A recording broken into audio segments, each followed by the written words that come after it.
بسم اللہ الرحمن الرحیم۔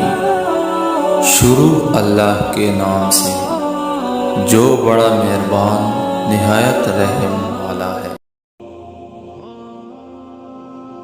رسول اللہ صلی اللہ علیہ وآلہ وسلم نے ارشاد فرمایا، مومن کے لیے جنت میں ایک خیمہ ہوگا جو ایک پھولے چمکتے سفید موتی کا بنا ہوا ہوگا۔ اس کی لمبائی 70 میل ہوگی۔ اس خیمے میں مومن کے بہت سے گھر والے ہوں گے۔ وہ باری باری ان کے ہاں چکر لگائے گا، لیکن وہ اس قدر فاصلے پہ ہوں گے کہ ایک دوسرے کو نہیں دیکھتے ہوں گے۔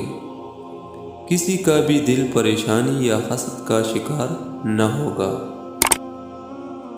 رسول اللہ صلی اللہ علیہ وآلہ وسلم نے ارشاد فرمایا کہ جو شخص مسجد میں صبح و شام بار بار حاضری دیتا ہے، اللہ تعالیٰ جنت میں اس کی مہمانی کا سامان کرے گا۔ وہ صبح و شام جب بھی مسجد میں جائے۔ رسول اللہ صلی اللہ علیہ وآلہ وسلم نے فرمایا، زیادہ نہ ہنسا کرو، کیونکہ زیادہ ہنسنا دل کو مردہ کر دیتا ہے۔